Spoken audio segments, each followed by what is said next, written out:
프린트물 봅니다. 갈라디아서 1장 11절부터 보겠습니다. 첫 번째.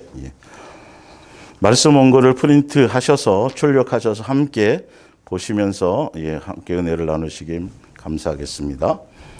형제들아, 내가 너희에게 알게 하노니 내가 전한 복음은 사람의 뜻을 따라 된 것이 아니니라. 이는 내가 사람에게서 받은 것도 아니요 배운 것도 아니요 오직 예수 그리스도의 계시로 말미암은 것이라. 내가 이전에 유대교회에 있을 때에 행한 일을 너희가 들었거니와 하나님의 교회를 심히 박해하여 멸하고 내가 내 동족 중 여러 영갑자보다 유대교를 지나치게 믿어 내 조상의 전통에 대하여 더욱 열심히 있었으나 그러나 내 어머니의 태로부터 나를 택정하시고 그의 은혜로 나를 부르시니가. 아멘. 성경적 가정의 경건한 자녀와 심판대라는 8번째 시간, 예수사랑에서 동행 이야기 목요 성경학교 221번째 시간입니다. 그리고 지금 현재로는 예수님의 몸된 교회와 종교적인 교회 그 부분의 구조를 설명하면서 그 안에서 예수님의 몸된 교회 안에 있지 않으면 거짓 선지자가 될 수밖에 없다라는, 왜 그런지에 대한 부분을 제가 지난주에서도 계속 말씀을 드렸습니다. 그 부분들이.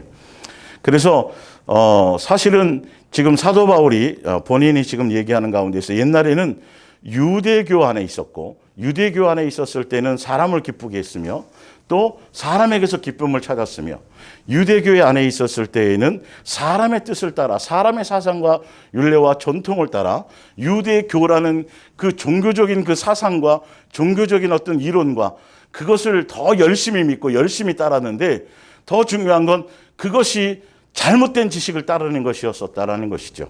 자, 사도행전을 한번 볼게요. 사도행전. 사도행전 26장입니다.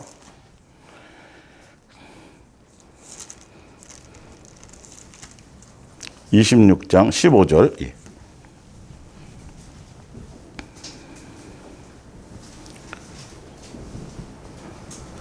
내가 대답하되 주님 누구시오니까? 주께서 이르시되 나는 내가 박해하는 예수라.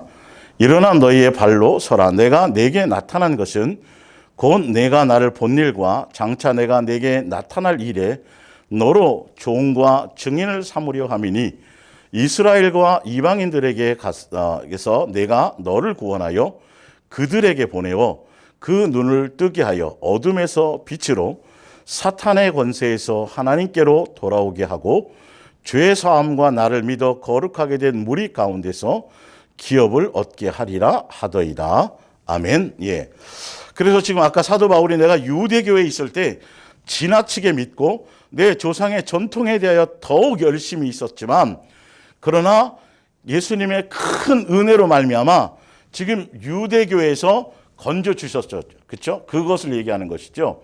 그래서 유대교에서 열심히 하나님에 대한 열심, 유일신에 대한 열심, 근데 그게 잘못된 지식이었고, 그래서 그들이 지난주에 제가 자세히 찾아드렸지만 그들은 성경을 얘기한다고 하면서 율법을 얘기한다고 하면서 예수님에 대해서 공경한다고 입술로는 얘기하면서 정작 성경을 기록하신 목적, 율법을 주신 목적, 부모를 공경하라고 주신 그 계명의 목적대로, 뜻대로 그대로 살아가지는 않고 그것을 인간의 법으로, 사람의 전통으로, 사람의 생각으로 그것을 바꾸어서 제대로 전하지 못하기 때문에, 그러니까 그들이 예수님에 대해서 제대로 알지 못하니까 바르게 전할 수가 없어요. 본인이 거짓 선지자가 되었는지도 사실 알지 못하는 거죠. 왜? 사단에게 속았기 때문이죠.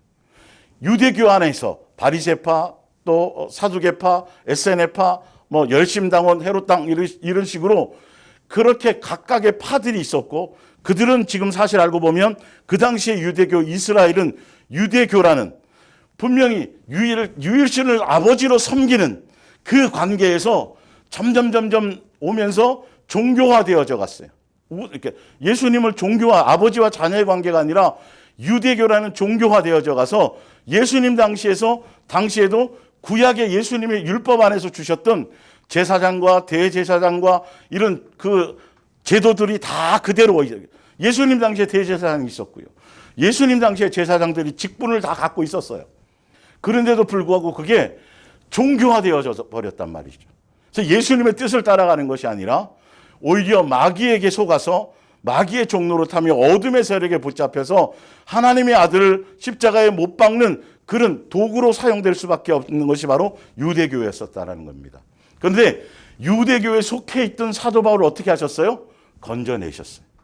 우리도 종교 안에 있어서, 기독교라는 종교 안에 있었지만 예수님께서 우리를 건져내셨어요. 이스라엘 백성이 애굽이라는 곳에 있었지만 예수님께서 그들을 출애굽시키셨어요. 종교에서 벗어날 수 있도록 해주셔야 된다는 거죠. 종교행에서 해방시켜 주셔야 된다는 거죠. 이건 예수님이 직접 은혜로 불러내시지 않으면, 눈뜨게 하지 않으면 눈이 멀었던 상태에서, 그래서 사도 바울이 눈이 멀었잖아요. 예, 그때는 보고 있었죠. 그러나 그 보는 게 소경이었거든요. 그래서 너가 소경에서 눈을 뜨게 하는 경험을 예수님이 시키신 거죠.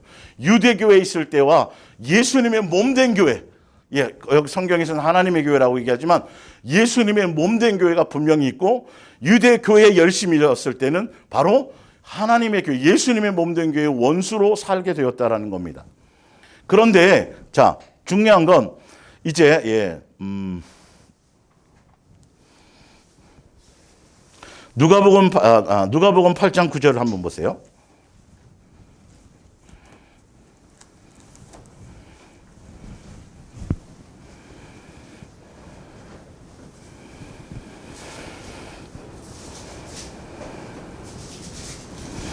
예수님께서 우리를 종교의 영에서 벗어나서 예수님의 몸된 교회로 불러내 주시고, 거기서 구원해 주셔야만 됩니다. 우리의 마음을 열고 생각을 열어서 종교의 영에 눈멀어져 있던 것, 소경되었던 것을 우리를 고쳐주셔야 되고 눈뜨게 해주셔야 된다는 겁니다.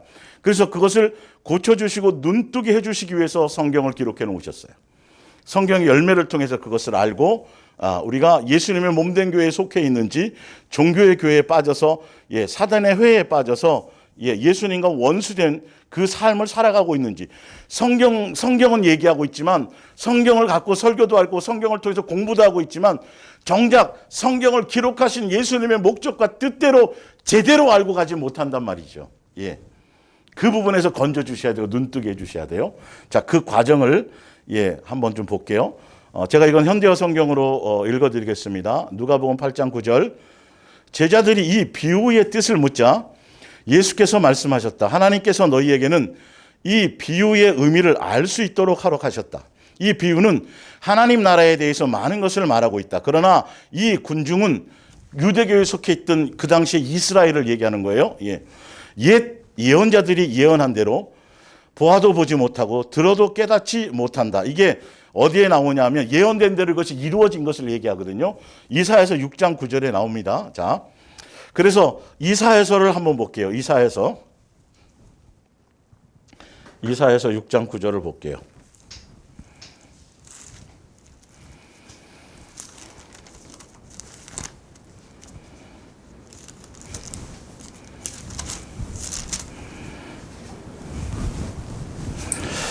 이것도 제가 현대 성경을 읽어드릴까요?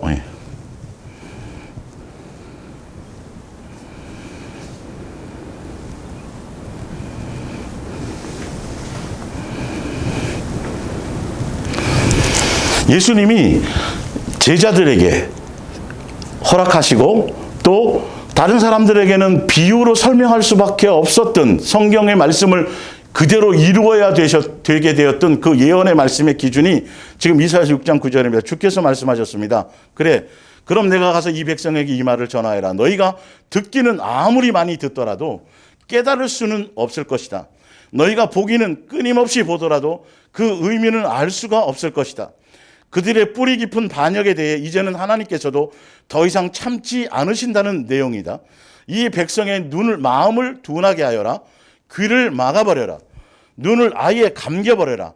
그들이 눈으로 보거나 귀로 듣거나 마음으로 깨달아 내게로 돌아오지 못하게 하여라. 그들이 고침받는 일이 없게 하여라. 이때 내가 여쭈었습니다. 이사야가 하는 거죠. 주님, 그들이 주님의 말씀을 들으려면 얼마나 오랜 세월이 지나야 하겠습니까? 주께서 대답해 주셨습니다. 그들의 도성이 모조리 파괴되고 집에는 한 사람도 남아있지 않고 온 토지는 완전히 황무지로 변하고 그들은 모두 노예가 되어 먼 다른 나라로 끌려가 결국 이스라엘 온 나라가 허허 벌판으로 바뀔 때까지는 그들이 내 말을 들으려고 작정도 하지 않을 것이다. 그 주민 가운데 10분의 1이 살아남는다 하더라도 그들마저 타버리고 말 것이다. 하지만 참나무와 상수리나무를 베어 넘어뜨려도 그 그루터기는 남아있는 것 같이 비록 이스라엘이 거듭거듭 침략을 당해 멸망하여도 그 뿌리는 살아남는 나무와 같을 것이다. 그 나무의 그루터기는 항상 다시 살아서 자라날 것이다. 그 그루터기는 거룩한 시인 까닭이다. 이스라엘 백성에게 사실은 유대교 안에 있으면 종교 안에 있어서 예수님이 건져주셔야 되는데 그들에게 예수님 당시에도 그들의 귀를 막고 마음을 막고 깨달아서 예수님께 오지 못하게 하는 이유가 뭐냐면 그들의 마음이 너무도 강팍하단 말이에요. 그러니까 그들의 마음의 중심에 예수님께서 수없이 기회를 주시고 출애굽시켜 주시고 어떻게든지 더 살리려고 하시고 가나안 땅에 집어넣으려고 하여튼 전지전능한 모든 능력을 다 동원해서 그들을 사랑하시고 그래서 온전히 예수님께로 인도하려고 수없는 기회를 주셨음에도 불구하고 그들이 너무도 완악하고 강팍하고 교만해서 마음속에 예수님에 대한 존중과 경외와 모든 것을 다 잃어버렸단 말이에요. 그러니까 오히려 혹시나 말씀을 통해서 깨닫고 정신 차려 와도 그들의 마음의 상태가 예수님에 대한 온전한 공경과 경외와 이것이 없기 때문에 마음보가 바뀌지 않았단 말이에요. 심령이 완악하기 때문에 그래서 그들을 거기서 건져내지 않으시니까 말씀을 못 듣게 만드는 거예요. 들어도 눈물 보아도 못 보게 되고 결론 예수님을 정작 진리이신 예수님을 만나지 못하고 예수님의 음성을 들려주어도 듣지 못해요. 특히 예수님 당시의 종교 지도자들에게는 오히려 다른 성도들은 예수님의 표적을 보여주고 능력을 나타내주고 또 말씀을 전할 때 듣고 깨닫고 믿는 자들이 많았어요. 회개하는 경우가 많았어요. 근데 그 당시에 종교 지도자들에게는 오히려 그러면 그럴수록 예수님을 더 핍박하고 돌로 쳐 죽이려고 그러고 스데반을 죽이기도 하고 그 무리 가운데 사도 바울이 있었던 것이죠. 그 사도 바울을 예수님이 만져서 건져내 주셨다라는 겁니다. 예. 자, 하나를 더 볼게요. 로마서 10장을 봅니다. 로마서 10장. 예.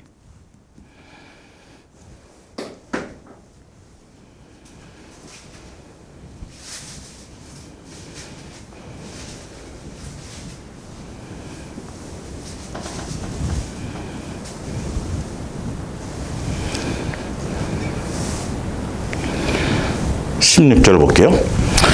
그러나 모든 사람이 다 복음을 듣고 순종하지는 않습니다. 예언자 이사야가 주님, 내가 그들에게 전해준 말을 믿은 자가 과연 있었습니까? 하고 탄식한 것도 그 때문입니다.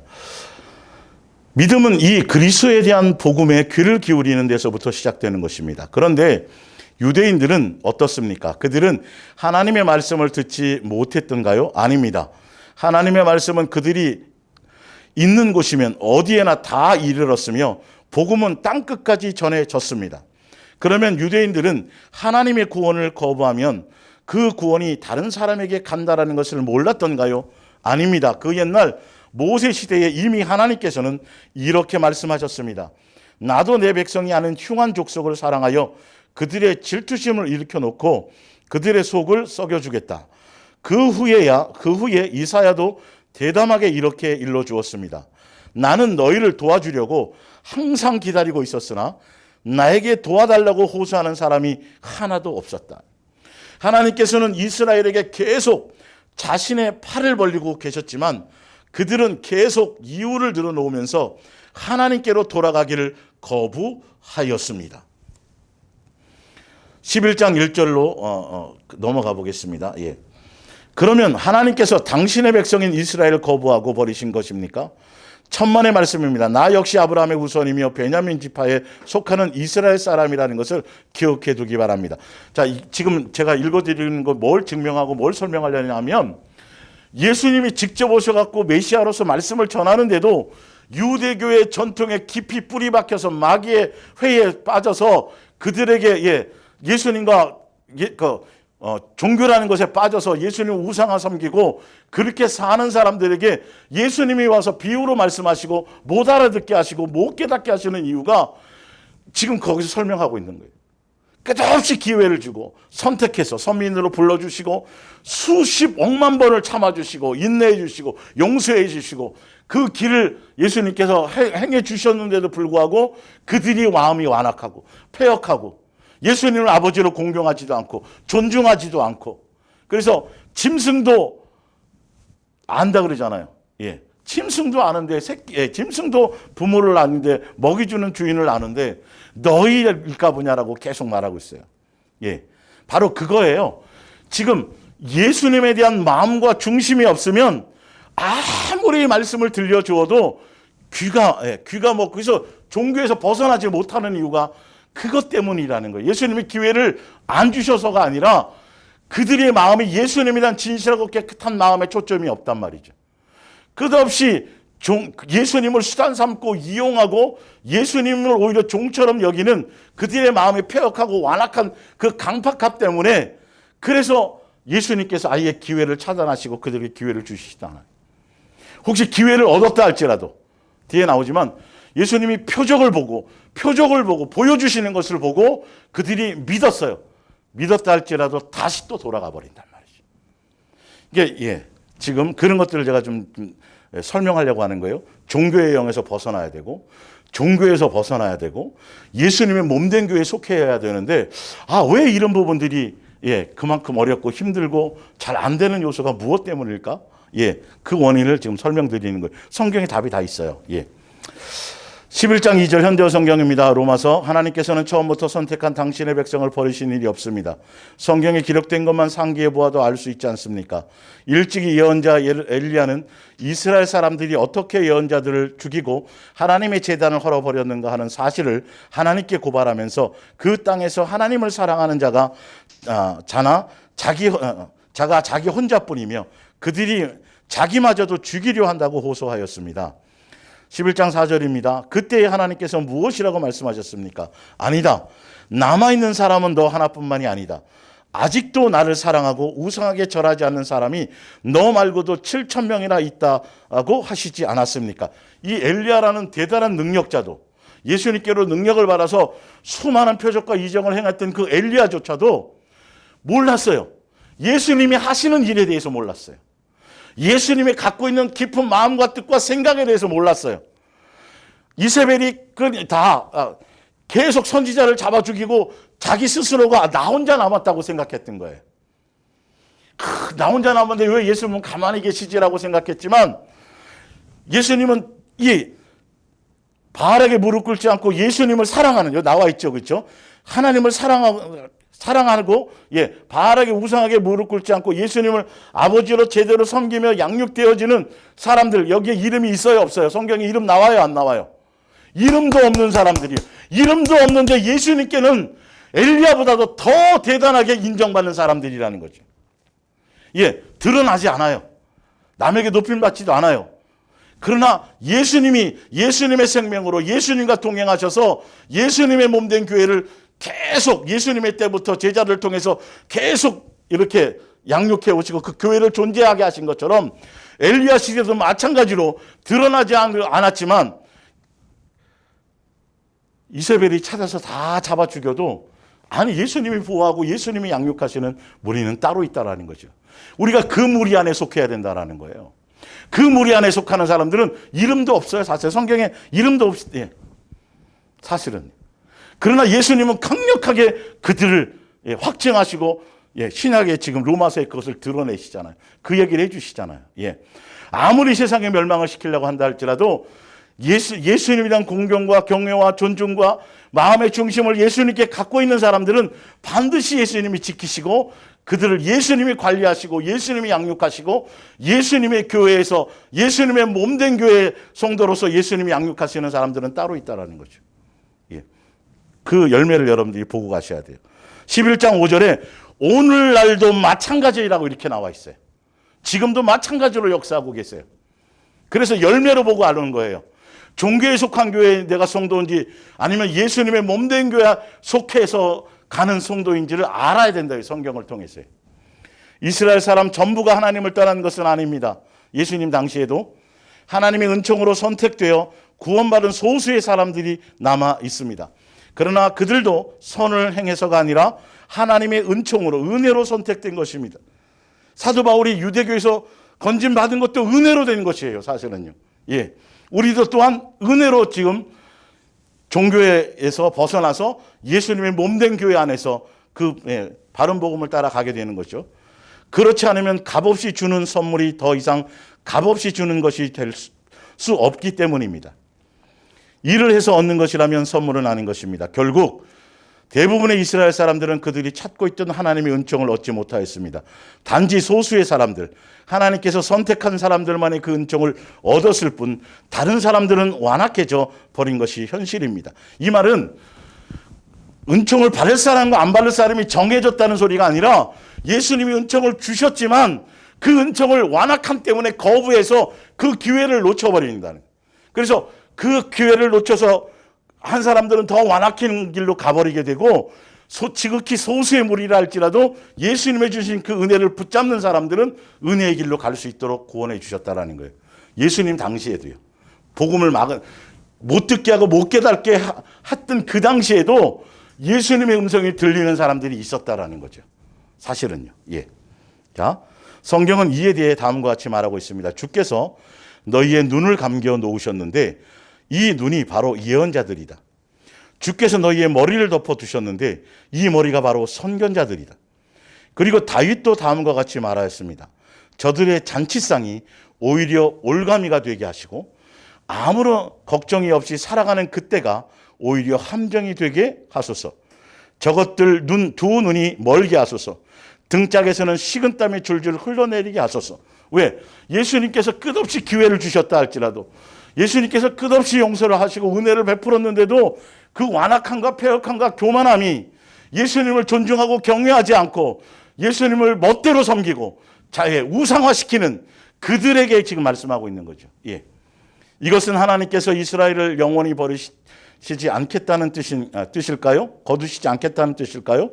물론 그렇지 않습니다. 하나님의 목적은 오히려 이방인들을 구원함으로써 이스라엘의 질투심을 자극하여 그들 스스로 하나님의 구원을 찾도록 하시려는 데 있습니다.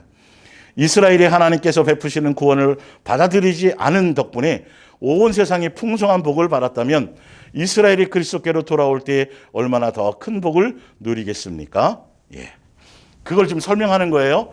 지금 그래서 우리도 종교에서 예수님의 몸된 교회로 우리가 지금 건짐을 받았는데 그 건짐을 받는 과정이 예수님 당시에 유대교에 속해 있던 사람들을 예수님께로 예수님의 몸된 교회로 건지는 과정이 어떤 것인지에 대해서 지금 설명드리는 거예요. 예수님 당시를 가지면서 지금 설명드리는 겁니다. 자, 마태복음 13장을 한번 볼까요? 마태복음 13장.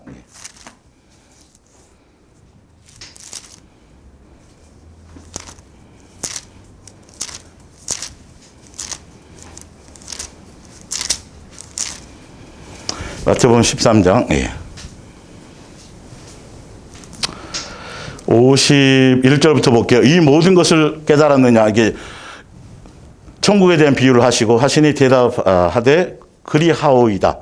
예수께서 이르시되 그러므로 천국의 제자된 서기관마다 마치 새 것과 옛 것을 그 곳간에서 내오는 집주인과 같으니라. 예수께서 이 모든 비유를 마치신 후에 그곳을 떠나서 고향으로 돌아가사 그들의 회당에서 가르치시니 그들이 놀라 이르되 이 사람의 이 지혜와 이런 능력이 어디서 났느냐? 이는 그 목수의 아들이 아니냐? 그 어머니는 마리아요? 그 형제들은 야고보와 요셉과 시몬과 유다라 하지 않느냐?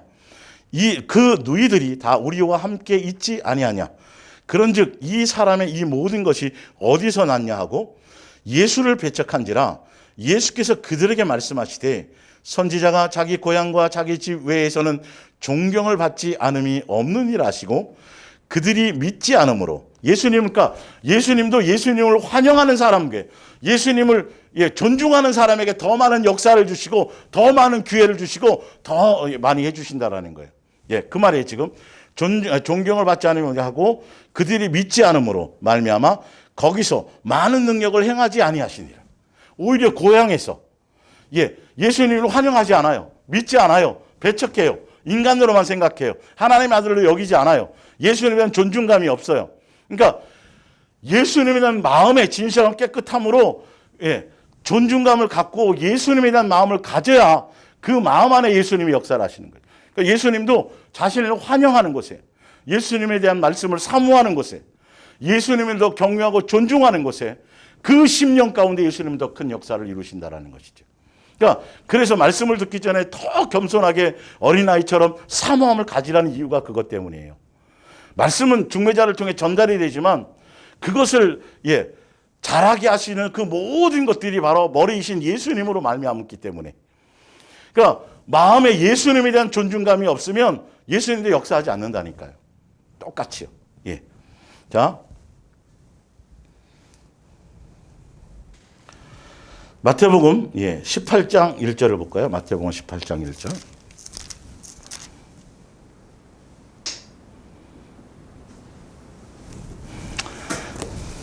그때 제자들이 예수께 나와 이르되 천국에서는 누가 크니이까?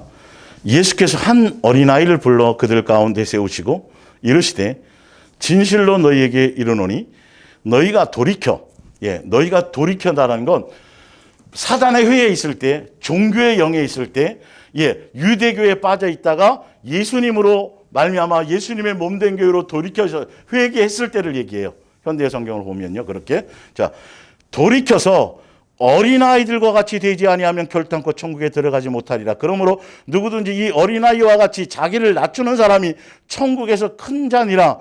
또 누구든지 내 이름으로 이른 어린아이 하나를 영접하면 곧 나를 영접함이니 누구든지 나를 믿는 이 작은 자 중 하나를 실족하게 하면 차라리 연자 맷돌이 그 목에 달려서 깊은 바다에 빠뜨려지는 것이 나으리라. 오히려 사람들을 실망하게 만들고 죄 짓게 만드는 거죠. 그러니까 지금 예수님이 바라시고 원하는 게 다른 게 아니에요. 종교에서 기독교나 유대교나 종교의 영에서 정교적인 교회에서 예수님의 몸된 교회로 예수님이 이게 건져 주실 때 그것에 그들의 마음의 중심에 무엇으로 우리가 달라지고 변화되어야 되냐면 정말 어린아이 같아야 된다. 심령이 어린아이 같아야 돼요. 머리가 계산이 있어서는 안 돼요. 어린아이처럼 단순해야 돼요. 예수님에 대한 단순한 목적으로 나와야 돼요. 성경은 그 어린아이와 같이 예수님을 섬기지 않으면, 그렇게 자기를 낮추고 겸손하지 않으면 결단코 못 들어간다고 분명히 성경에 그 말씀을 해놓으셨단 말이죠. 근데 우리는 종교라는 그것에 빠져서 성경적인 지식도 많고 이론도 많고 뭔가 열심도 하고 충성도 하고 뭔가 자꾸 자기의 뭔가를 한다라고 자꾸 얘기만 하고 있는 것이죠. 성경은 오히려 예수님을 만나면 어린아이 같아져야 되고 어린아이 같은 자들에게 예수님은 건지시는 역사가 있다는, 살리는 역사가 거기서 나타난다는 것이죠. 그래서 우리는 우리의 심령이 그래서 자꾸 어린아이처럼 되어져야 돼요. 예수님 앞에서요. 완악해지면 안 돼요. 교만해지면 안 돼요. 강팍해지면 안 돼요.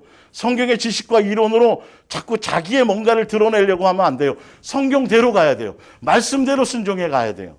성경이 하라는 대로 하려는 마음의 중심이 있어야 돼요. 그리고 예수님에 의해서 그 길을 가려고 마음의 코드를 제대로 거기에 맞춰야 된다는 것이죠. 사실은요. 자, 현대 성경을 한 번 더 보고요. 누가복음을 보겠습니다. 이걸 전체적으로 종합해서 제가 한번 말씀드릴게요.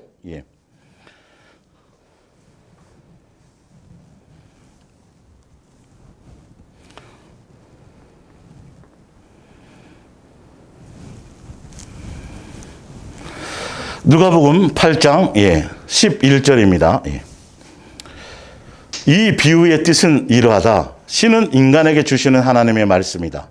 8장 12절입니다. 씨가 길바닥에 떨어졌다는 것은 말씀을 듣기는 하였으나 그 마음이 길바닥같이 굳어져 있어 곧 마귀가 와서 말씀을 빼앗아 가기 때문에 믿지도 못하고 구원받지도 못하는 사람들을 두고 하는 말이다. 이 말은 다시 쉽게 설명드리자면 유대교에 빠져 있었어요. 그거 사도 바울처럼요. 유대교에 빠져 있어서 예수님 메시아가 오셔갖고 천국 복음을 전하거든요. 종교에서 유대교에서 건져내시려고요. 말씀을 뿌린단 말이에요. 하나님의 말씀을 뿌린단 말이죠. 그리고 그 말씀을 받는 성도들의 마음밭을 얘기하는, 마음의 심보를 얘기하는 거예요. 지금 그것과 예수님이 기회를 주심에도 불구하고 바리새인과 서기관들과 율법사와 그 당시에 종교 지도자들에게는 기회조차도 사실 없었고요. 알고 보면 그 외에 다른 많은 사람들에게는 끝없이 기회가 있었어요. 그래서 어떤 때는 들리기도 하고 예수님의 말씀이 깨달아지기도 하고 그런 기회를 분명히 주셨는데 그것에 대한 과정이에요. 지금 보면 자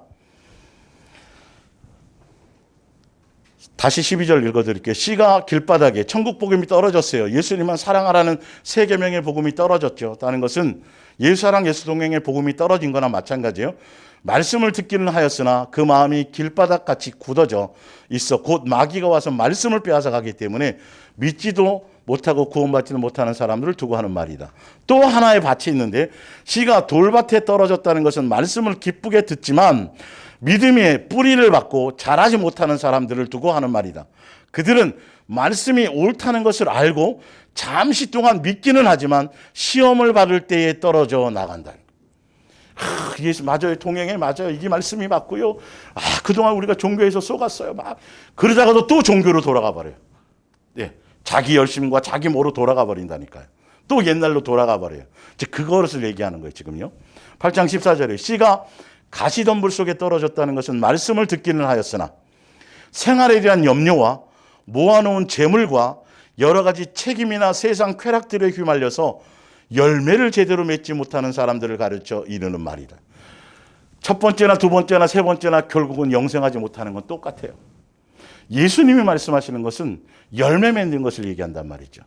경건한 자녀는 예수님의 사랑의 열매를 맺는 게 경건한 자녀예요. 예, 예수님의 몸된 교회를 통해서 예수님이 양육하시되 그 양육의 결과가 사랑의 열매를 맺는 거거든요. 자, 8장 15절을 볼게요. 그러나 씨가 좋은 땅에 떨어졌다는 것은 마음보가 정직하고 선한 마음으로 어린아이처럼요.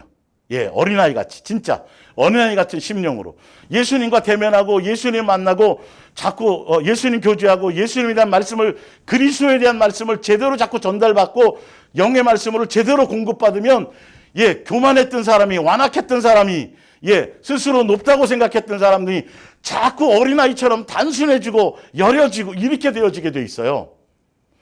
그게 예수님의 역사거든요. 예수님께 붙어있는 열매거든요. 예수님의 영적인 예수님의 피의 공급이, 영적인 생명의 공급이 예수님으로 말미암은 말씀이 그래서 그렇게 지금 하고 있다라는 것이죠. 그 열매를 보고 내가 진짜 예수님의 몸된 교회에 붙어서 예수님께로 제대로 양육받는 곳에 속해 있는지를 보라는 거예요. 다른 얘기를 하는 게 아니에요. 누굴 따라가라는 게 아니라 진짜 예수님께 속해 있느냐를 보라는 거죠. 자. 그러나 15절 씨가 좋은 땅에 떨어졌다는 것은 정직하고 선한 마음으로 말씀을 듣고 그 말씀을 기쁨으로 지켜나갈 때 열매 맺어야 돼요. 행해야 돼요. 그 말씀을. 말씀대로 살아야 돼요. 머리만 커지면 뭐예요? 유튜브 여기저기 디기고 성경 이론 알고 성경 원어 배우고 공부한다고 뭔 의미가 있냐니까요. 심령이 어린아이 같아져야 돼요. 말씀이 그런가요? 그 말씀대로 그냥 성경대로 그랬으면 하라면 하라는 대로 그냥 그대로 움직이면 그것을 코드를 맞추면 예수님을 존중하면 예수님에 의해서 그것이 역사가 일어나기 시작해요. 다른 것이 아니라 내 심령이 달라진다는 것이죠. 듣고 기쁨으로 가고 그러면서 다른 사람에게도 전함으로써 중매자가 되어지는 거예요. 열매를 맺는 사람들을 두고 하는 그러니까 지금 여기서 열매 맺는다라는 건 사랑의 열매를 맺는다라는 거예요. 성경은 그 열매밖에 없으니까요. 예수님께로부터 우리가 사랑을 받고 용서를 받아서 그 은혜와 그 긍휼을 경험한 사람들은 제대로 그걸 아는 사람들은 심령이 어린아이 같아진다니까요. 생각이 어린아이 같아진다니까요. 성경이 그냥 단순히 그냥 뭐 고민하고 뭐 할 필요 없어요. 다른 거 해석하고 뭐 그냥 읽는 순간 그대로 믿어진다니까요. 사실은요. 그냥 그대로 확증되어져요.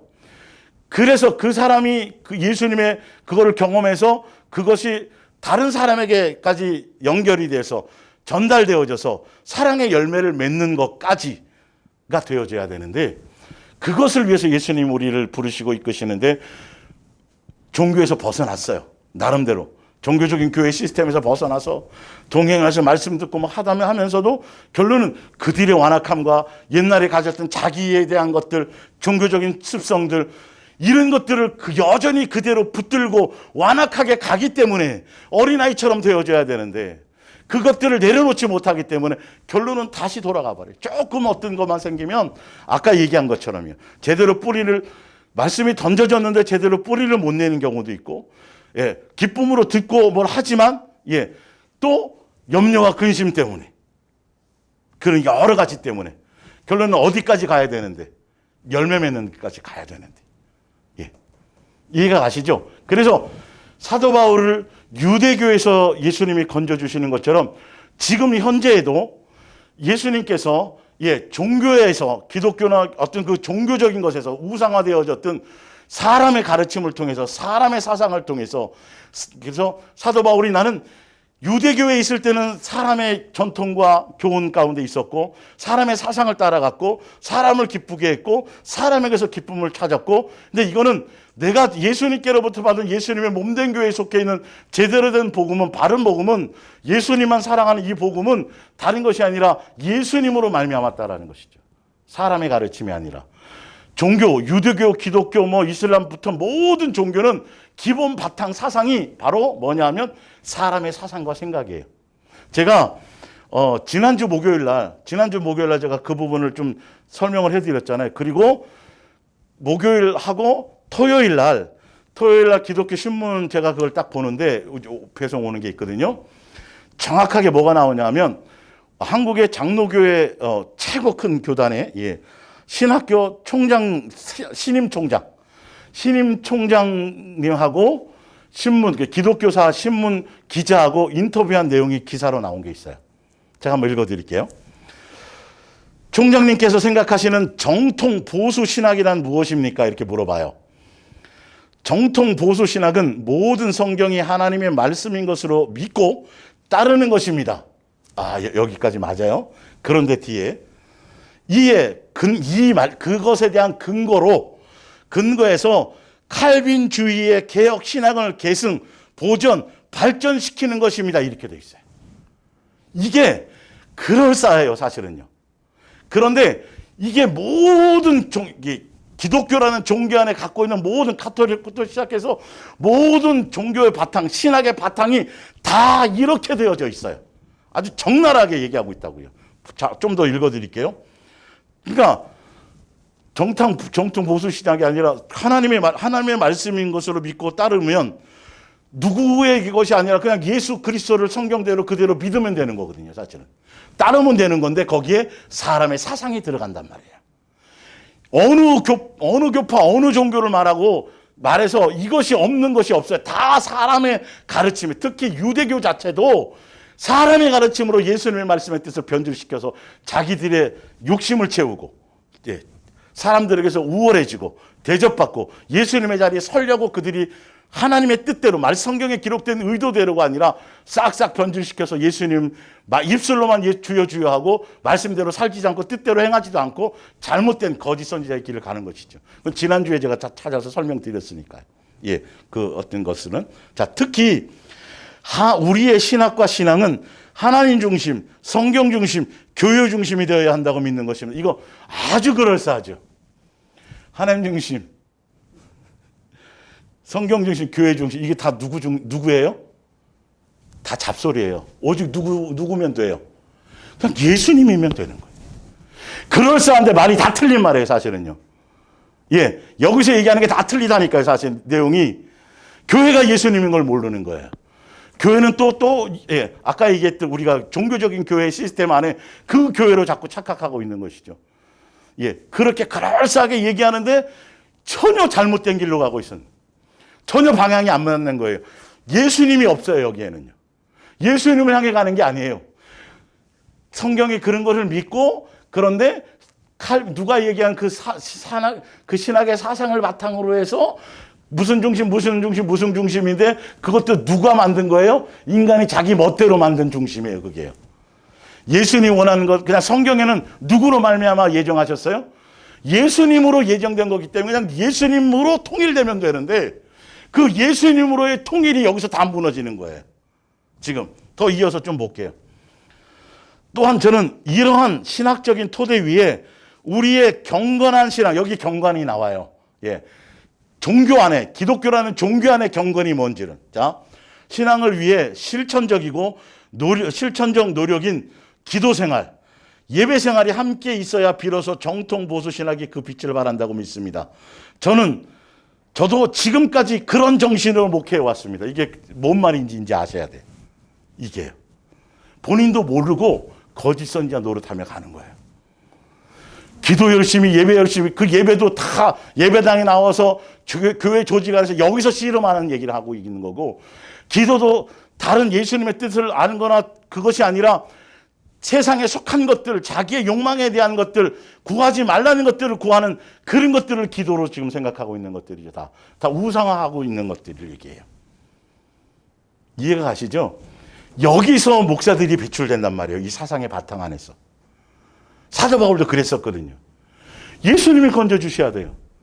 그러려면 예수님에 대한 정말, 예수님에 대한 제대로 된 마음의 중심이 있어야 돼요. 그래 그것이 예수님께서 기회를 주시고 들려주셨을 때 그때 변질되지 않고 끝까지 열매 맺는 길로 끝까지 제대로 그 길을 갈 수 있는 것이죠.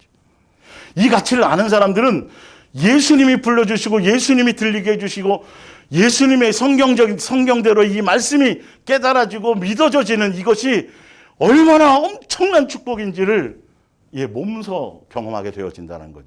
이건 연구하고 뭐 공부하고 책 많이 쓰고 이런 걸로 되는 게 아니라 그냥 영은 영으로 알아지는 거죠. 영의 말씀을 통해서 알게 되는 것이죠. 자, 그래서 이제 그 밑에 이제 프린트물로 가볼게요. 프린트물로 가서 에베소서 4장 11절입니다. 그가 어떤 사람은 사도로, 어떤 사람은 선지자로, 어떤 사람은 복음 전하는 자로, 어떤 사람은 목사와 교사로 삼으셨으니 예수님의 몸된 교회죠. 제가 말씀드렸죠. 이런 각각의 역할이 있다라고 분명해요. 그래서 목사 제도나 중매자나 이런 게 말씀을 전달하는 그 중매자의 역할 자체를 부정하거나 부인하면 워치만이나 이런 사상을 따라서 형제 교회나 이런 그것도 또 하나 신학의 바탕이거든요. 어떤 그 신학자의 바탕을 따라서 그걸 무시하면 그 자체가 그래서 이단 소리를 듣는 거예요. 사실 알고 보면 성경에 분명히 나와 있어요. 자, 한번 볼게요. 사도행전 20장 28절을 볼게요.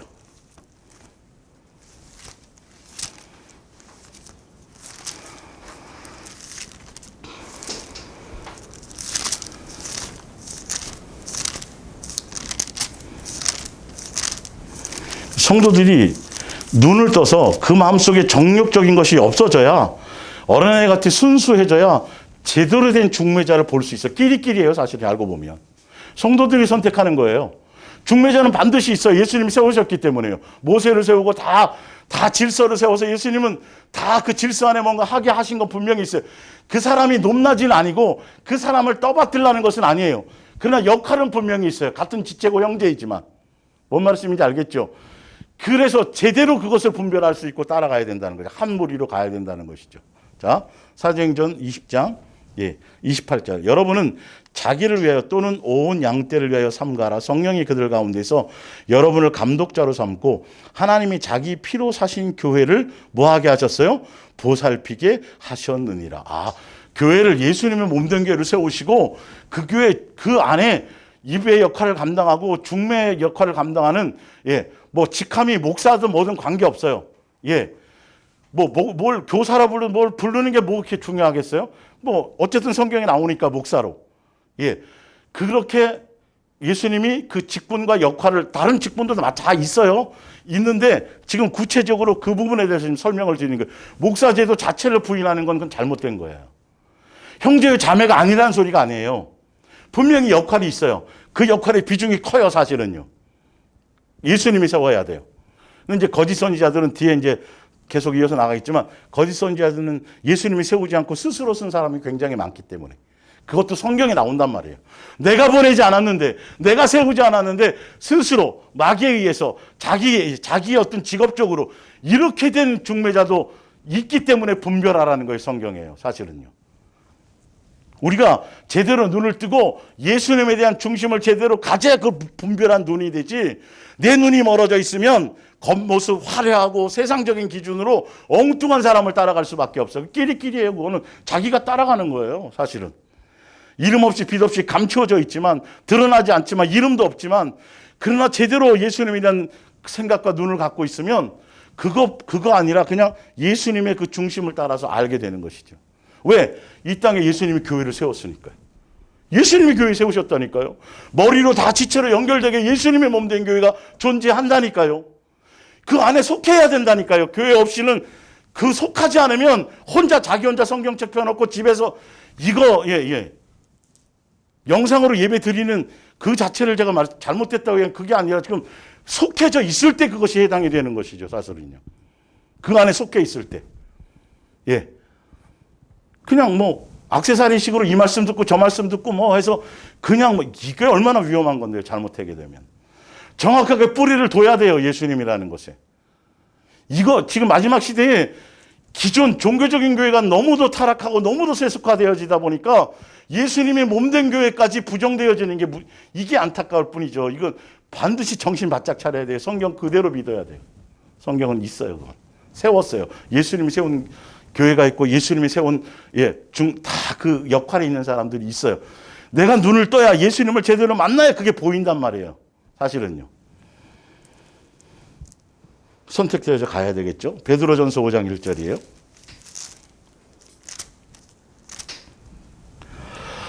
너희 중에 장로에게 권하노니 나는 함께 장로된 자요 그리스도의 고난의 증인이요 나타날 영광에 참여할 자니라.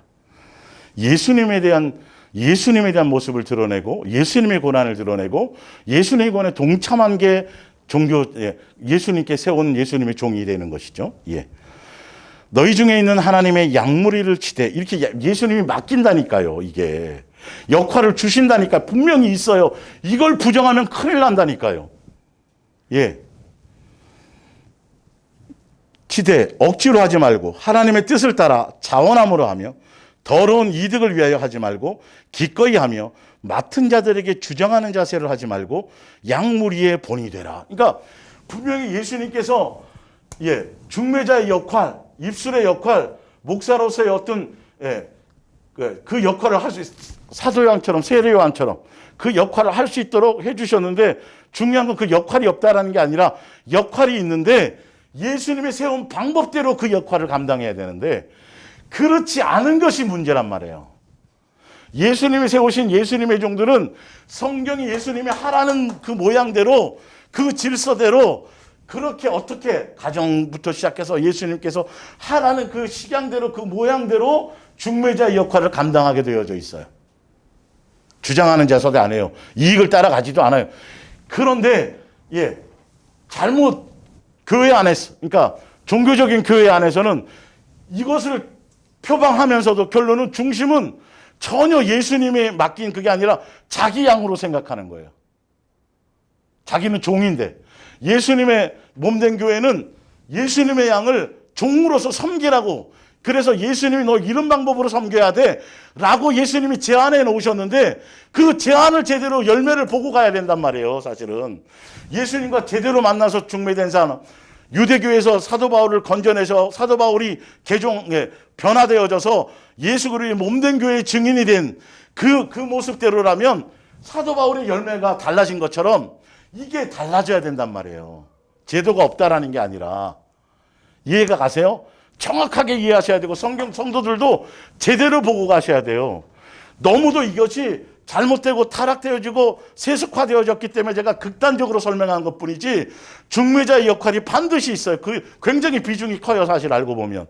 그래서 예수님의 세운 예수님의 중매자로서의 길을 가면 예수님께서 양육시켜서 한 것처럼 가는 그거는 보면 틀려요. 이게 성경에 나와 있는 대로 예수님이 원하는 방법대로 이 길을 가게 돼 있어요. 돈에도 관심 없고 명예에도 관심 없고 그냥 종처럼 이름 없이 빛 없이 성경대로 그냥 섬기는 것에 목적을 두고 이게 이제 변질돼서 마귀에게 종교는 마귀의 속에서 있기 때문에 예수님의 몸된 교회는 예수님이 세운 종으로서의 길을 가는 거고 마귀적인 교회는 말은 종이라 그러면서 실제로 뭐로 가요? 지도자와 선생으로 간단 말이에요. 그래서 열매가 다 틀려요. 성경에 다 나오잖아요. 사도 바울의 열매와 그 당시 종교 지도자들의 열매가 틀렸던 거예요. 열매를 보고 알아야 돼요. 성경적으로요, 사실은. 분명히 맡기는 역할은 있다니까요. 그래서 이 역할 자체를 중매자의 역할을 무시하고 중매자를 잘 활용해야 돼요, 사실은요. 그 사람이 대단해서 떠받들라는 소리도 아니고 그 사람 자체가 대단하다는 소리가 아니라 역할이 그렇게 주어서 그걸 할 수 있도록 성도 양무리들을 잘 섬길 수 있도록 그걸 예수님이 만들어 놓으셨기 때문에 이 자체도 예수님의 작품인 것을 모른단 말이에요. 교회 자체를, 교회론 자체를 부정하라는 게 아니고 목사 자체를 부정하면 안 돼요. 이거는요. 큰일 나요. 그 원리대로 가는 것이 중요하죠. 성경대로. 예. 자, 밖에 개도 열심히 짖네요. 사도행전, 예. 마태복음 20장 26절을 볼까요?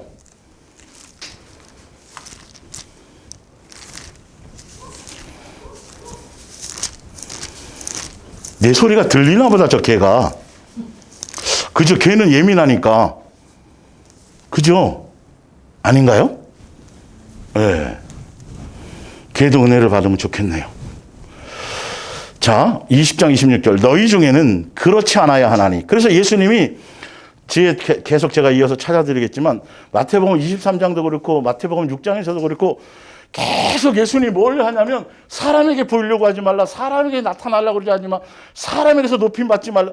계속 이 얘기를 하는 거예요. 예수님의 예수님에 속한 사람들은 세상에서 이름 드러내거나 명예 드러내거나 높아지거나 그럴 일이 없다니까요. 그런데 제가 지난주에 마태복음 23장도 쭉 설명해 드렸지만 이 종교적인 교회에 속한 교회에서는 끊임없이 성도들의 헌신을 요구해내요. 계속. 물질적인 헌신, 충성, 시간적인 헌신. 계속해서 외형적인 건물과 외형적인 조직과 외형적인 것들을 자꾸 눈에 보이는 것을 화려하게 자꾸 해나가게 하고 여기 안에 계속 물질적인 투자를 계속 하게 하는데 예수님은 아니에요. 그게 아니라 예수님의 몸된 교회는 그 외형이 아니라 성도들 하나하나의 심령이 새로워지는 거예요. 말씀을 전하는 전달자조차도 먼저 본인의 심령이 먼저 새로워져야 되는 것이 같이 양육받는 대상이라는 것이죠. 뒤에 이제 로마서 2장에 이 얘기가 나오죠. 사실은요. 근데 종교적인 교회 그 역할을 한다고 하는 사람들은 이 말씀을 자기에게 적용하지 않아요. 자기가 달라지는 것에 있지 않아요. 이거 갖고 성도들 두들겨 잡고 성도들 그래서 자기 종 만들고 성도들 위해 군림하고 이런 것을 한다니까요. 그래서 예수님도 예수님 당시에 그 당시에 수없이 이것을 지적하셨어요. 그 당시 종교 지도자들에게. 사도 바울도 끊임없이 그 당시에 사도 바울이 제대로 된 복음을 전하는데 이 세상에 유대교에 속했던 지도자들에 대한 어떤 거짓 복음과 거짓 교사들이 사도 바울의 진리의 복음을 전해놓으면 싹 들어와 가지고 또 계속 혼란스럽게 만들고 미혹하고 서신서의 수많은 내용이 그거라니까요. 사실은요. 거짓 선지자들에 대한 내용. 자세히 보지를 않으니까 지금 제가 전달하는 말이 어느 교회를 어떤 비판하는 걸로 착각. 그게 아니라니까. 예수님도 계속 그 얘기를 하셨고요. 사실은. 거짓에 빠지기 때문에 경건으로 못 가기 때문에 미혹당해서. 사도 바울도 계속 그 씨름과 그 싸움을 했다라는 거예요. 알고 보면요. 지금도 마찬가지라니까. 속으면 안 된다고요. 성경을 통해서 그 열매를 보고 분별해서 가야 돼요. 예수님이 세운 건지 아닌지, 예수님의 몸된 교회인지 아닌지, 진짜 예수님을 만난 사람인지 아닌지, 진짜 예수님을 제대로 중매하는 것인지 아닌지. 말로는 사랑하세요, 뭐 하세요 다 하는데 하나도 열매는 맺도록 해주지를 못하는 거예요. 본인도 모르기 때문에 그러는 거예요. 이용만 할 줄 알지 그것을. 본인도 제대로 예수님을 만나지 못했기 때문에. 제대로 설명을 못 해줘요. 예수님께로 제대로 인도할 수가 없어요. 그 부분은요. 예. 자, 너희 중에 그렇지 않아야 하니 너희 중에 누구든지 크고자 하는 자는 너희를 섬기는 자가 되고 너희 중에 누구든지 으뜸이 되고자 하는 자는 너희의 종이 되어야 하리라. 인자가 온 것은 섬김을 받으려 함이 아니라 도리어 섬기려 하고 자기 목숨을 많은 사람들의 대속물로 주려 함이라. 이거 누구에게 한 얘기예요? 제자들이요. 이 사도들이 예수님의 몸된 교회를 계속 이어져 가는 사람들이에요. 예수님의 종이 된 사람들이에요. 이것을 그대로 명맥을 이어가는 예수님이 세운 종들은 철저하게 여기에 초점이 있어요. 자기를 드러내지 않아요. 이게 무슨 말인지를 좀 알아야 될 텐데. 어떤 이유로든지 자기를 드러내지 않아요. 드러낼 수가 없는 거예요. 진짜. 왜? 머리가 예수님이고 자기는 그냥 스피커에 불과하기 때문에. 종이기 때문에 사실은요. 군림할 수가 없어요. 성도들을 함부로 대할 수가 없어요. 자기 스스로를 이거는요. 이게 있을 수도 없는 얘기거든요, 사실은.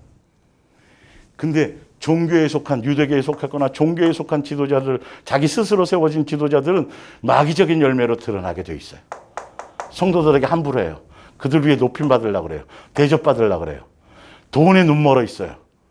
사실은 돈 연관 안 된 사람이 하나도 없어요, 여러분. 사실 다 따져보면. 그것 때문에 더 많은 사람 모으려는 거예요. 왜 계속 성도들에게 물질을 투자하고 뭔가 사업을 벌리냐면 이거를 자기가 누린다니까요. 이 권세와 이 명예를요. 돈도 착복한 사람이 있겠지만 그렇지 않더라도 이 명예와 이것을 누리기 때문에 어떻게든지 자식에게 물려주려고 지금 기독교 신문에 한번 뒤져보세요. 한두 건이 아니에요. 한두 건이 지금 있을 수 없는 얘기가. 이거는 예수님의 몸된 교회하고는 이건 진짜 있을 수도 없는, 이거 세상도 이러지 않은데 사실 알고 보면. 예. 그런 결과들을 갖고 있다는 것이죠. 자, 요한복음 10장 1절을 보세요.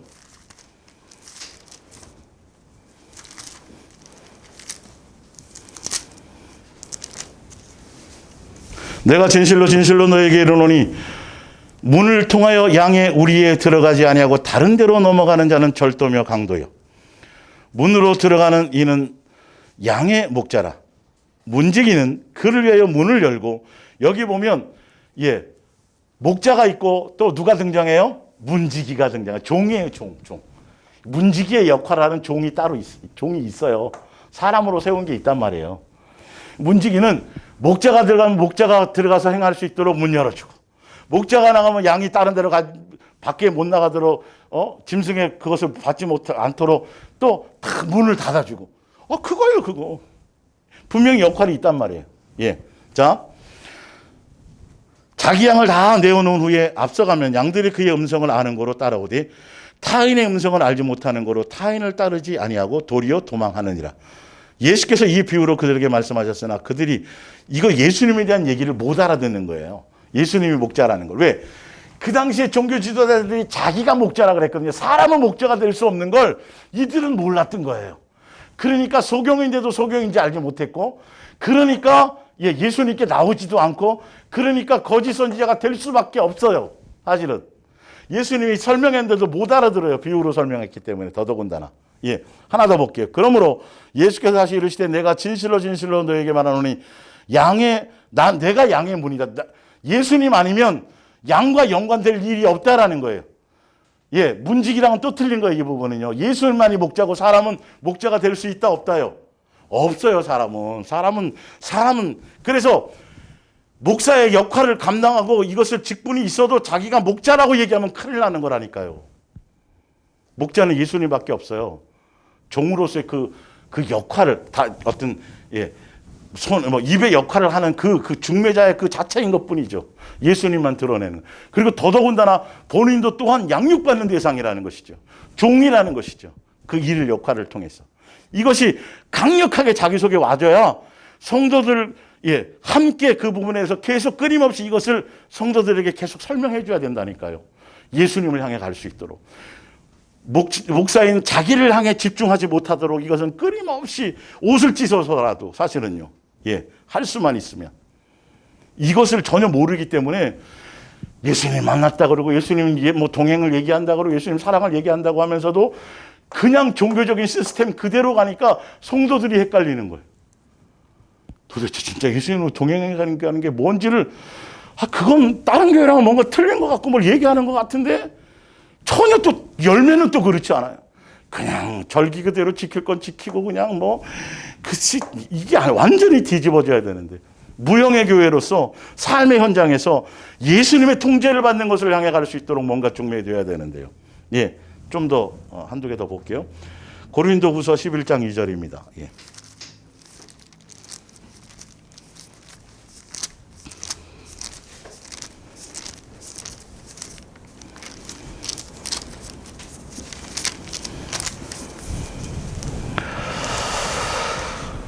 내가 하나님의 열심으로 너희를 위하여 열심을 내노니 내가 너희를 정결한 처녀로 한 남편인 그리스도께 드리려고 뭐함이로다? 이 중매자의 역할을 예수님이 세웠어요. 그래서 그 중매자를 통해서 또 다른 각자가 다 성도들의 각자 지체들이 예수님으로 말미암아 중매자를 통해서 중매를 받으면, 그리고 중매받은 그 사람들이 또 다시 다른 사람을 뭐 하게 되는 거? 중매되어지는 거. 열매 맺게 되는 거. 그것이 심령이 옥토가 되어진다는 거랬죠. 예수님께 붙어 있을 때. 그래서 제가 어쨌든 이 목사 제도라든지 또 그 목사로서의 어떤 종교적인 어떤 종교적인 제도 안에서 목사 안수를 받고 이 길을 가면 제대로 이것을 알게 예수님에 의해서 열어서 그걸 설명해 주지 않으면 어쩔 수 없이 자꾸 불필요한 권위를 세우려고 그런단 말이에요. 그래서 예수님께로부터 제가 알게 된 건 바로 중매자라는 단어를 알게 됐어요.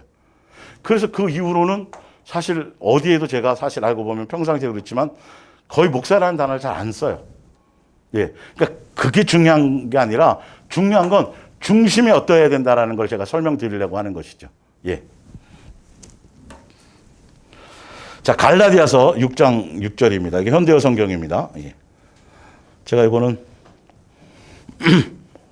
이걸 제가 다른 거를 이게 갈라디아서 6장 1절부터 쭉 읽으면서도 6장 6절은 항상 건너뛰고 한 번도 제가 거의 안 읽어드렸어요. 갈라디아서 6장 6절. 오늘 이걸 다뤄야 되니까 다뤄드리는 거예요. 예. 6장 6절. 하나님의 말씀을 배우는 사람은 그 말씀을 가르친 전달하는 중매자겠죠. 사람에게 보수를 지불하고 그를 도와야 합니다. 제가 이거는 어떤 뜻이냐면 제가 다른 의도로 설명드리려는 게 그 사람 떠받들어야 됩니다. 뭐 해야 됩니다. 이 뜻이 아니라 예수님이 세우신 역할이 분명히 있고 그 역할은 굉장히 존중되어져야 된다는 걸 이 말씀을 갖고 설명드리려고 제가 이걸 선택한 거예요. 성경이 있는 거니까요. 이해가 가세요? 그래서 제대로 된 중매자를 만나셔야 돼요. 분명히 중매자의 비중은 커요. 있어요. 굉장히. 이것 자체는 그러니까 기존의 종교적인 교회에서 이것이 제대로 되지 못해서 이것이 무너져, 이것이 제대로 성경적으로 안 되고 조직은 있지만 제가 계속 시리즈로 얘기한 건 이거 다뤄드리는 부분이지만 이러다 보니까 어쩔 수 없이 극단적으로 자꾸 중매자의 그 부분에 대한 비중을 제가 약화시킬 수밖에 없었어요. 그동안 설명할 때는. 그러나 중요한 건 왜 잘못하면은 저를 드러내는 뭔가가 착각할까 봐요. 같이 예민하고 민감한 거거든요, 사실은요. 그러나 어쩔 수 없어요. 지금 시점에서 이걸 제가 설명하기 위해서는 분명히 이 부분도 다루어야 되기 때문에 제가 다뤄드리는 거예요. 높이고 섬기고 뭐 이 뜻이 아니라 그 역할이 있다는, 그래서 그 역할을 무시하거나 그 역할을 하찮게 여기거나 그 역할을 존중하거나 그것이 안 되면 그만큼 이제 힘들어지는 거예요. 그 역할 안에서는요. 그래서 중매자를 잘 활용하는 거 굉장히 지혜로운 거예요. 그래서 스스로 어느 정도 되어질 때까지 되어져서 예수님으로 말미암아 자기가 설 때까지는 중매자의 그러라고 섬기라고 세워진 거니까요. 끝까지 가는 그렇게 되어지는 게 아니에요.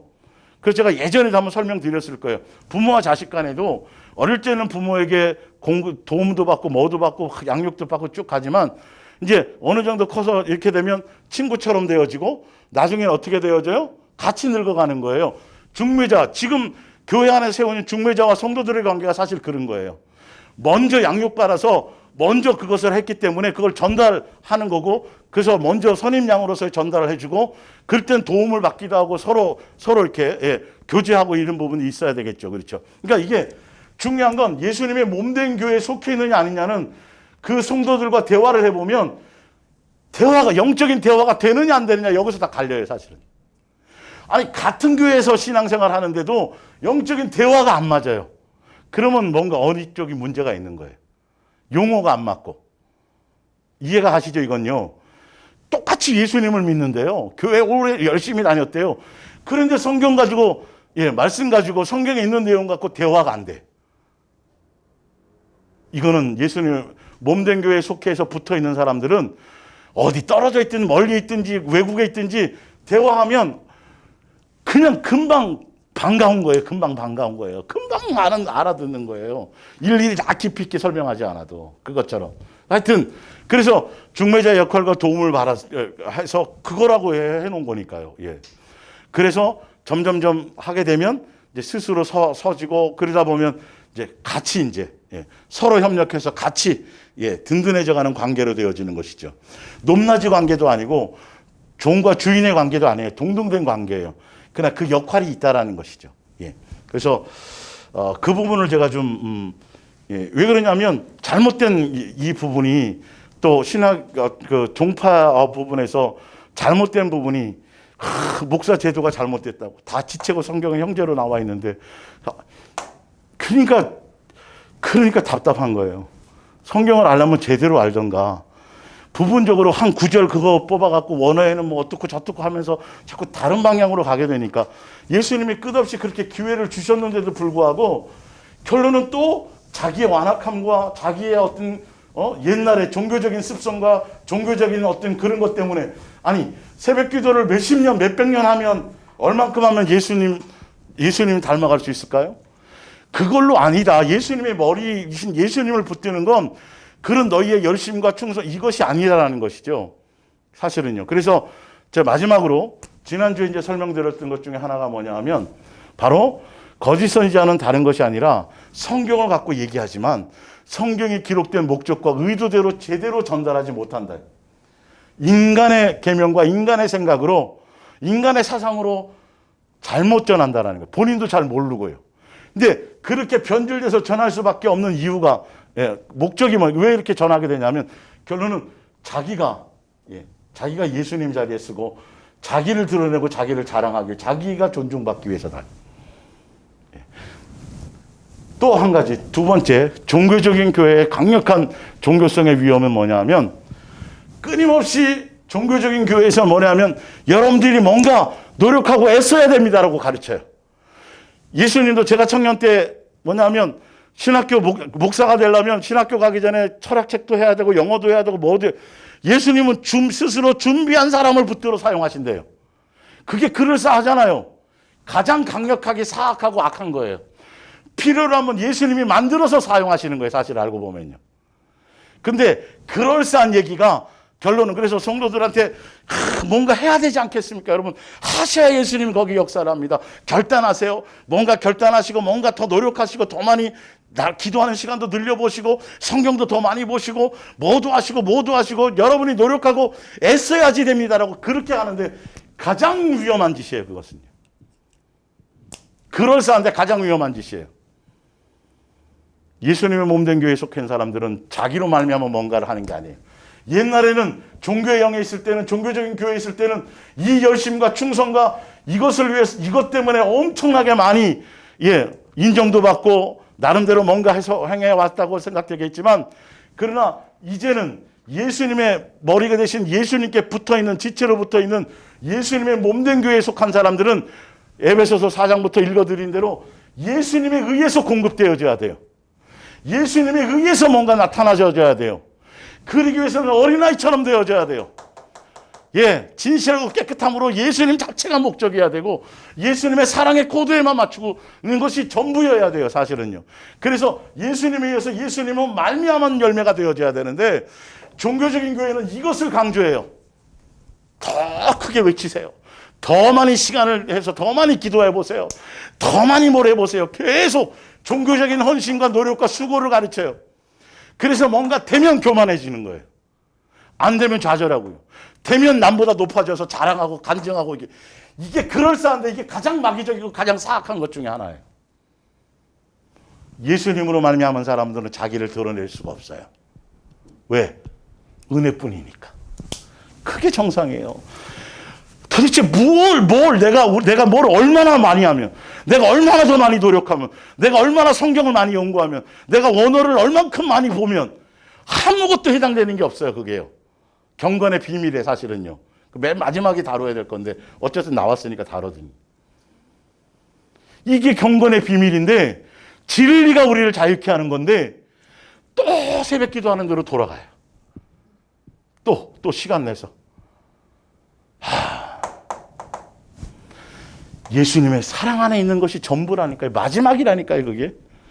그것을 벗어나는 건 예수님을 떠나는 거라고요. 어떤 이유, 어떤 핑계를 대도 소용이 없어요. 그거는. 아무리 다른 걸 떠들어도 소용이 없어요. 그게 아니라고.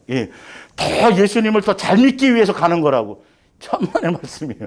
그건 그게 아닌 거예요. 진짜 예수님을 더 잘 믿게 원한다면 예수님께만 온전히 붙어 있기만 하면 돼요. 그래서 하여튼 이번 주도 어쩔 수 없이 이걸 통해서 이제 그동안 다루지 않았던 거 전체 구조를 설명해야 돼 그렇고요. 다음 주에는 말씀드린 대로 거짓 선지자들의 이제 개개인적인 어떤 거짓 선지자들의 어떤 부분적인 그들의 것들의 열매에 대해서 설명드리고, 또 이 시리즈가 다 끝나고 나면 왜 예수님께 은혜를 받고 이 말씀을 듣고도 끝까지 가지 못하는 이유가 무엇인지에 대해서 더 구체화. 이거는 지금 일상에도 많은 갈등을 갖고 있는 사람들도 물론 있을 텐데, 왜 그럴 수밖에, 끝까지 열매 맺는 데까지 가지 못하는 이유가 무엇인지에 대해서 제가 더 구체적으로 성경을 찾아서, 사도 바울 시대에도 그런 것들이 있었어요. 개종되어 왔지만 결론은 거기에서 예수님만 끝까지 붙들지 못하고 또 옛날 유대교로 돌아갔던 그런 부분들에 대해서 좀 제가 구체적으로 다뤄드릴게요. 기도하겠습니다.